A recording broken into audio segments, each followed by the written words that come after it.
करवा चौथ है तो मेरे हाथ में है, इसलिए बाल नहीं बांध पा रही हूँ। ठीक है मैडम। कार्यक्रम का शुभारंभ करता हूँ।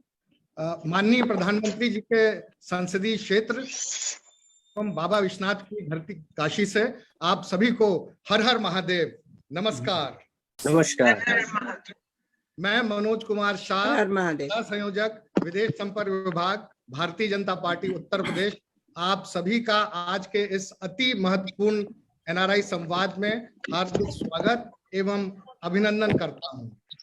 Now, without much delay, I would like to invite respected Dr. Vijay Chauthaiwale ji to extend his formal welcome and set the context of today's dialogue with all of us. Dr. Vijay sir. आदरणीय मंत्री Shrimati Smriti Irani ji, Uttar Pradesh Bharatiya Janata party के विदेश विभाग के सभी नेतागण तथा मेरे सभी एनआरआई भाई और बहनों, मैं ज़्यादा समय नहीं लूँगा क्योंकि आपको पता है, मुझे भी पता है कि आप सभी किसको सुनने के लिए आए हैं। ये बहुत हर्ष का विषय है कि already there are more than 265 people joined here, and I am sure this number will grow up in next few minutes. And there are several hundreds and thousand people have watching this program on Facebook. So as per the suggestion of Adharaniya Smriti ji, this program is going to be interactive, and therefore we have structured it accordingly. Manoj ji will navigate this, wasting more time. I first of all thank you, ma'am, for your presence here on the weekend evening. नमस्ते। अब हमारे प्रतीक्षा के क्षण समाप्त होने वाले हैं। इससे पहले कि मैं माननीय मंत्री जी को उनके उद्बोधन के लिए आमंत्रित करूं, मैं संक्षिप्त में उनका परिचय देना चाहूंगा। श्रीमती स्मृति जुबिन ईरानी जी 2014 की पहली मोदी सरकार में मानव संसाधन विकास मंत्री रहीं। नई शिक्षा नीति का काम सबसे पहले आपके ही निर्देशन में शुरू हुआ। आपने स्कूली शिक्षा को नई ऊंचाई दी। 2019 के ऐतिहासिक लोकसभा चुनाव में स्मृति जी ने कांग्रेस अध्यक्ष श्री राहुल गांधी को अमेठी में पराजित किया। ये वो ऐतिहासिक पल था जब विश्व की दृष्टि मात्र 2 ही संसदीय क्षेत्रों पर थी, एक हमारी काशी पर और दूसरी अमेठी पर। बनारस में तो जनता का आशीर्वाद पता था कि किसको मिलेगा, लेकिन अमेठी में सामंती विचारधारा की जमी हुई जड़ों को समूल समाप्त करने के लिए स्मृति जी ने सदन से सड़क तक की लड़ाई लड़ी। जिस अमेठी के पूर्व सांसद जीतने के बाद झांकने भी नहीं जाते थे, उस अमेठी में वो वर्ष 2014 में आपने हारने के बाद भी नहीं छोड़ा। इसका परिणाम जनता ने 2019 के आम चुनाव में दिया। आपने केवल एक चुनाव नहीं बल्कि घमंड पर विजय पाई। आपने यह भी प्रमाणित कर दिया कि लोकतंत्र में जनता ही जनार्दन है। मृदुभाषी, सहज, सरल और सरस श्रीमती स्मृति जुबिन ईरानी जी वर्ष 2014 से अब तक मोदी सरकार में केंद्रीय मंत्री का दायित्व निर्वहन कर रही हैं। Honorable Minister Madam, we are all overwhelmed to have your august presence with us today. Now, I request you to kindly enlighten us with your thoughts. Madam Irani ji. को मेरा नमस्कार, और जितने भी वरिष्ठ जन आज इस डिजिटल प्लेटफॉर्म पे उपस्थित हैं उन्हें मेरा सादर प्रणाम। आज आप सबको संबोधन नहीं बल्कि संवाद की भूमिका में आपके सम्मुख प्रस्तुत हुई हूँ। जैसा कि मैंने अपने उद्बोधन की शुरुआत में कहा कि मेरी अभिलाषा ये थी कि मैं संवाद चर्चा के माध्यम से आप जिस पृष्ठभूमि से भारत की उपलब्धि और आने वाले कल में भारत किस ऊंचाई पर पहुंच सकता है, इन सब पर अगर अपनी दृष्टि डालें तो मुझे और विजय चौथाईवाला जी जैसे वरिष्ठ कार्यकर्ताओं को उससे संबल मिलेगा, नई प्रेरणा और ऊर्जा मिलेगी।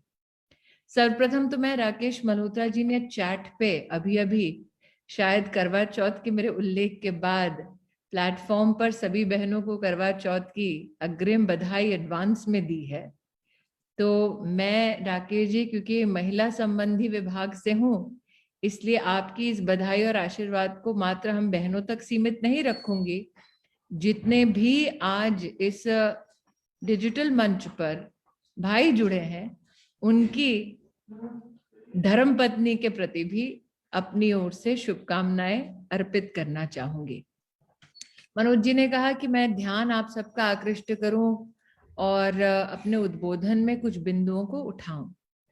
सर्वप्रथम तो मेरा जो परिचय दिया गया वो शायद एक चुनावी रणभूमि तक ही सीमित है, लेकिन जब मैं म्यूट करके और वीडियो ऑफ करके सबको सुन रही थी तो कहीं ना कहीं सबके उद्गार में ये प्रतिबिंबित हो रहा था कि कितने वर्षों से सबने आइडियोलॉजी की दृष्टि से अपनी ओर से छोटा बड़ा जैसा भी हो, लेकिन कोई ना कोई योगदान दिया। अगर आप मेरी संगठन यात्रा या विचारधारा यात्रा को देखें तो ये मेरे लिए गौरव का विषय है कि साल 2003 से भारतीय जनता पार्टी में मुझे किसी न किसी दायित्व में समाज से जुड़ने का मौका प्राप्त हुआ। 2003 में महाराष्ट्र प्रदेश में युवा मोर्चा की मैं प्रदेश उपाध्यक्ष रही। महाराष्ट्र प्रदेश में मंत्री का दायित्व रहा। तत्पश्चात 5 बार राष्ट्रीय कार्यकारिणी में सेवा देने का मेरा सौभाग्य रहा। केंद्र में 2 बार केंद्रीय संगठन में राष्ट्रीय मंत्री, राष्ट्रीय उपाध्यक्ष एवं महिला मोर्चा की राष्ट्रीय अध्यक्ष रहने के बाद मेरे पास जिम्मेदारी आई कि न सिर्फ संगठन तक अपने आप को सीमित रखूं, बल्कि चुनावी रणबेला में भी कहीं ना कहीं संगठन यात्रा में जो सीखा उसका इस्तेमाल कर जनता के मध्य में जाकर सेवा का कार्य करूं। 2004 का मेरा चुनाव चांदनी चौक का था और कहीं ना कहीं प्रभु को यही स्वीकार था कि चांदनी चौक में भी 21 या 22 दिन मिले लड़ने के लिए चुनाव। और 2014 में जब चुनाव लड़ने का मुझे आदेश हुआ तो तब भी 21 दिन ही प्राप्त हुए थे। तो अमेठी का मुझे वो क्षण याद है जब 22 मार्च को मुझे आदेश हुआ कि आपको अमेठी से लोकसभा का चुनाव लड़ना है। मैंने एक हठी बालक की भूमिका में अपने वरिष्ठों से पूछा, लड़ूं? उन्होंने कहा बिल्कुल, और पूर्ण श्रद्धा के साथ लड़ो। जब अमेठी गई तो अमेठी का इतिहास ऐसे रहा कि अमेठी में तब तक 30,000 से ज्यादा वोट भारतीय जनता पार्टी को कभी नहीं मिला था। ये हम सब कार्यकर्ताओं का सौभाग्य रहा, परिश्रम रहा कि 21 दिन के उस अभियान के अंतर्गत हम 30,000 वोट को 3 लाख वोट तक ले गए। और उसके बाद एक नई यात्रा शुरू हुई। वो सारे स्वयंसेवक जिन्होंने वर्षों से अमेठी में संघर्ष किया, जिन्हें ना कभी कोई टिकट मिला, जो मात्र धर्म और आइडियोलॉजी का युद्ध लड़ते रहे, हम सब वरिष्ठ और नए कार्यकर्ता बैठे और एक संकल्प हमने लिया कि 2014 के चुनाव में जिन 3 लाख लोगों ने हम पर विश्वास किया, मात्र भारतीय जनता पार्टी में नहीं बल्कि विचारधारा पे जो विश्वास किया, उस विचारधारा को सशक्त करने के लिए, उस विश्वास को लौटाने के लिए हम सतत कार्य करेंगे। हमारे संगठन का एक नियम है, एक संस्कार है कि ये वादा हम नहीं कर सकते कि अगली चुनाव में टिकट किसको मिलेगा, लेकिन हाँ, खुद से ये वादा जरूर निभा सकते हैं कि टिकट चाहे किसी को भी मिले, जीत हमारे पक्ष की, हमारी विचारधारा की होगी। यही संकल्प हम संगठन के कार्यकर्ताओं ने लिया। मुझे आज भी याद है 19 का वो चुनाव, सभी कार्यकर्ता मिलकर कहते थे 2014 में कि अब की बार मोदी सरकार, 19 में कहने लगे अब की बार अमेठी भी पार। और ये अमेठी के नागरिकों का स्नेह था जिन लोगों ने हमें अपना आशीर्वाद दिया। और 19 में मनोज जी आपकी उदारता है कि दुनिया भर की निगाह टिकी थी, 2 क्षेत्र में निगाह नरेंद्र मोदी पर ही टिकी थी। We just happened to manifest what is the Modi model of governance in Amethi. And why do I say this? मैं ऐसा क्यों कहती हूँ? 2014 में जिस व्यक्ति ने आकर अमेठी में चुनाव लड़ने में अपना योगदान दिया अथवा अमेठी को करीब से समझा, उनके लिए अमेठी कांग्रेस के चरित्र का प्रमाण बन गया। चरित्र क्या? कि गरीब को गरीब रखो, ना इंफ्रास्ट्रक्चर को सशक्त करो, ना बिजली सड़क पानी की व्यवस्था करो, ना नौजवान के रोजगार की, ना शिक्षा की व्यवस्था करो, और गरीब जितना हताश रहेगा वो गरीब हमेशा कांग्रेस के नेतृत्व के चरणों में अपने आप को सतत अर्पित करता रहेगा और चंद रोटियों के लिए, अपने सस्टेनेंस के लिए वो बार बार चुनाव में कांग्रेस को अपना वोट देता रहेगा। जब अटल बिहारी वाजपेयी जी ने सरकार बनाई, उससे पहले हमारे देश में चुनाव लड़ा जाता था परिवारवाद के आधार पर। अटल जी ने बिजली सड़क पानी को एक गवर्नेंस का मुद्दा बनाया, और मुझे आज भी याद है, मेरा सौभाग्य, मैं गुजरात से 2 बार राज्यसभा की सांसद रही, और जब हम देश भर में भ्रमण के लिए जाते, प्रवास के लिए जाते, तो जनता हमसे कहती कि मुख्यमंत्री के नाते अगर नरेंद्र मोदी ने गुजरात के हर गांव तक बिजली पहुंचाई है तो ऐसी संभावना राष्ट्र भर में उत्पन्न क्यों नहीं हो सकती। अगर नरेंद्र मोदी ने गुजरात के हर गांव तक जाने वाली सड़क को पक्का किया है तो ये संभावना देश के हर गांव तक क्यों नहीं पहुंच सकती। और शायद इसी अभिलाषा ने 2014 में मोदी मॉडल ऑफ गवर्नेंस को हमारे देश में हम सबको प्रस्तुत करने का मौका दिया। सबसे पहला कार्य नरेंद्र भाई ने करा तो वो है जनधन योजना का। मुझे आज भी याद है कि जब इस योजना की कल्पना हो रही थी तब कुछ लोगों ने कहा कि मिनिमम बैंक बैलेंस मेंटेन करने के लिए गरीब के पास पैसा नहीं है। There are some amongst you who are requesting me to speak in English. So I would just say that when Narendra Bhai took the reins of responsibility in the country, there were some who said that why would you want to do a program like Jan Dhan Yojana? Because the poor in the country do not have enough fiscal space to maintain a minimum balance. And that is when the Honorable Prime Minister said कि आप कोशिश करें कि 0 balance पर आप account खोलें। तो एक देश जिसमें परिवारवाद छाया था, एक देश जिसमें यह कहा जाता था कि भारत की तिजोरी पर चंद लोगों का अधिकार है, उस देश में तिजोरी को डायरेक्ट गरीब से, बेनिफिशियरी से जोड़ने का काम जनधन योजना के माध्यम से हुआ। 40 करोड़ से भी ज्यादा हिंदुस्तानियों का पहली बार बैंक का खाता खुला, उनमें से 22 करोड़ देश की महिलाएं। उस वक्त मुझे याद है कुछ लोगों ने उपहास करते हुए कहा कि ऐसे अकाउंट्स का फायदा क्या। फायदा दिखा जब कोविड आया। 22 करोड़ महिलाओं के बैंक के खाते में 30,000 करोड़ रुपया डिजिटली ट्रांसफर लॉकडाउन में कर पाए। तो आज मनोज जी, जब मैं अपने इस चर्चा की शुरुआत कर रही हूं तो मैंने ये उदाहरण इसलिए दिया because what is leadership? Leadership is not about just fire fighting and living from one day to the other. Leadership is about ascertaining what are the challenges of the future and preparing your polity, your administration to protect citizens in those challenging times. तो जनधन योजना उसका एक उदाहरण है. मैं आशावादी हूं कि आज की इस परिचर्चा में ऐसे कई उदाहरण आपके सम्मुख में प्रस्तुत कर पाऊंगे. Speaker doctor Ruby Bakshi Khurdi from Switzerland. Namaskar, Smriti Irani ji, Honorable Minister Saiba, I'm very blessed to have you. My name is Ruby Bakshi Khurdi. I'm a Kashmiri I love your background. Thank you, thank you.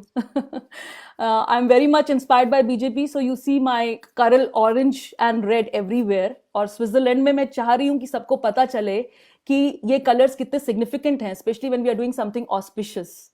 So I'm here just to tell you that I'm a teacher here. I teach in higher education, bachelor's, master's, and doctorate students. I have just launched my e-learning platform to help the people. जब Covid के दौरान बहुत सारे लोग सफ़र कर रहे थे, they were not able to understand क्या किया जा सकता है. उस दौरान मैंने e-learning प्लेटफॉर्म से काफ़ी सारे लोगों को, स्पेशली टीचर्स और ट्रेनर्स को मदद की, जिससे कि वो अपने वर्चुअल प्लेटफॉर्म्स को सेम वे में रॉक कर सके as they were rocking in the actual classrooms. So my question to you is, what is being done for skills development for women and children? Because मैंने इस दौरान बच्चों के ऊपर भी काफ़ी सारे पॉडकास्ट बनाए to see how they are doing, what they are feeling, क्योंकि बच्चे कभी घर पे नहीं रहते. और उस दौरान जब वो घर पे थे, I made podcast on Whiz Kids series to document how they are feeling, which is also on my YouTube. I would like to know if we educationists settled far away from our Janmabhoomi can become a part of a commission or can become a part of some group that can be under your auspicious authority, where we can educate people on critical issues like emotional intelligence, resilience, coping with uncertainty. Because is dauran kafi mahilaएं, especially, they were at home and they were coping, trying to balance between home and family. So agar aap kuch aisa kar sakte hain, that would really help, and I would be very happy to go ahead with that, because I have the platform, I have the content. I just need, if I can do something sitting far away for some our women and children, especially in India. So 2-3 things. Firstly, governance does not permit that we make committees which are constitutional in nature on a Zoom meeting. Mm-hmm. Okay. So how can I help? How can I contribute towards the development of children and women? Allow me to finish. In the Ministry of Education, which I had the privilege of serving in the year 2014, we digitized the entire curriculum of India and made it available free of cost to every citizen. And that is why during COVID, there was not a single child who said, I don't have access to content. Second aspect is that we also started India's first MOOCs platform called Swayam, where today we have over 1.5 crore students who are undertaking close to 1,000 courses. So I think information on that has not been made available possibly to this group, and my request to Vijayji will be that we tell you what all we have done thus far. So much so that on the Diksha platform, we had over 300 billion sessions by Indian students. Wow. Who utilized all these data sets and curriculum. We have a robust already platform where curriculum is available. During the lockdown and during the pandemic, even children with special needs were specially engaged with, and special needs teachers were reached out and mapped with each child. So I think first one needs to recognize the work that has been done thus far. And that is why my request to Vijayji is to ensure that the achievements of the Modi government in the sector of education needs to be given to everybody so that everybody is up to speed. So much so that in the 70-year history of India, we've never had a specific gender inclusion fund, which we now have in the national education policy. No country in the world, I think, has a gender specific skill set or administrative structure specially made for children and for the faculty members integrated into the education program. So Nirmala Bhojani ji is saying, are they even aware of special needs in India? Yes, we are. I think the positions that we need to take is not one of disdain. Because as Mr. Agarwal had said, there are enough people with guns pointed at us. Very true, very true. Now, how can you help, Ruby? I think that first, if you can read up on all the data and all the programs that we've done, maybe you can, through Chothai Balaji, engage with the current education minister, and he'd be happy to hear some new answers, some new questions, some new solutions. All right, that would be very nice. Thank you so much. Vijayji, I'm sorry, but I'm giving you a huge to-do list. Yeah, no, I am listening and I'm taking the notes. Thank you very much.